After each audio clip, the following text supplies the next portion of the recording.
सभी अपने बच्चों को देशभक्ति का बीज डालें, धर्म भक्ति का बीज डालें। बच्चों को कमजोर मत बनाएं। कमजोर बच्चे बिल्कुल अच्छे नहीं लगते।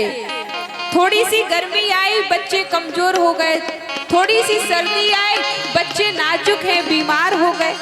एसी के बिना रह नहीं पा रहे, कार के बिना चल नहीं पा रहे, आधा किलोमीटर चल नहीं पाते। ऐसा जीवन क्या काम का।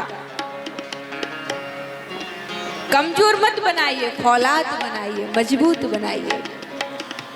कम से कम ऐसा बनाइए कि आपके परिवार का, समाज का, देश का, धर्म का नाम रोशन करे। बड़े बड़े वीर बलिदानियों ने त्याग किया है, उनकी गाथाएं सुनाएं। संभाजी महाराज का पालन पोषण उनकी मां ने किया, उनकी दादी मां ने किया, मां जीजाबाई ने। ध्यान देना, माँ ही बच्चों को संस्कार देती है, माँ ही बच्चों को पालन पोषण करती है। पहले बच्चे दादी माओं के साथ सोते थे, कहानी सुनते थे, बड़े होते थे, कुछ सीखते थे। आज माता पिता अलग कमरे में सोते हैं, बच्चे अलग कमरे में सोते हैं, तो बच्चे क्या सीखेंगे, क्या संस्कार दोगे बच्चों को। बहुत ज्यादा आधुनिकता की दौड़ में हम लोग अपनी प्रकृति से, अपने संस्कार से, अपनी रूट से, अपनी जड़ों से अलग हो गए, विलक हो गए, टूट गए। सुनो, जब कोई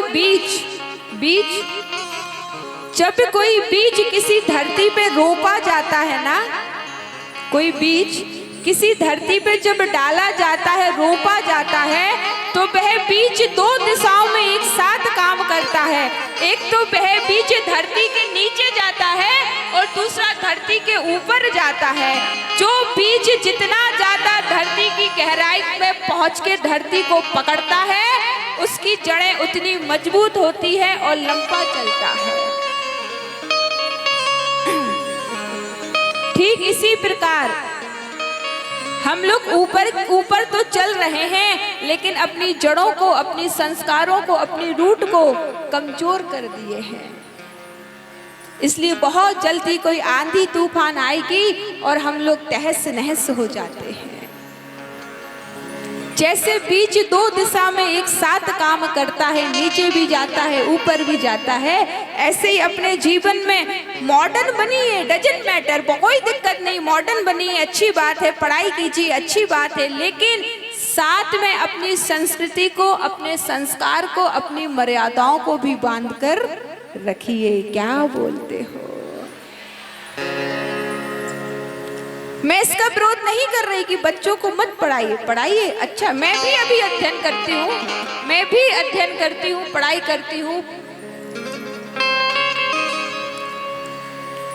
पढ़ना चाहिए, अध्ययन करना चाहिए, हर चीज की जानकारी, नॉलेज होना चाहिए, लेकिन साथ साथ अपनी संस्कार, अपनी मर्यादाओं में भी हमको रहना चाहिए। जैसे वृंदावन में इस्कॉन वालों को देखिए, कहीं भी यहाँ भी होंगे, उनकी माताएं कितना सुंदर श्रृंगार करके रहती हैं। पुरुष लोग बिना तिलक के, बिना कंठी के कहीं जाते नहीं हैं, है ना। छोटे छोटे से बच्चे उनका तिलक लगाते हैं, उनके बच्चे। वो जितने मॉडर्न है, क्या हम लोग बन पाएंगे? उनका जन्म ही विदेश में हुआ है, हम लोग क्या अंग्रेजी बोल पाएंगे जो उनके बच्चे बोलते हैं? हम लोग क्या भौतिक संसाधन जानेंगे जो वहां जन्म लिए हैं, वो ज्यादा जानेंगे।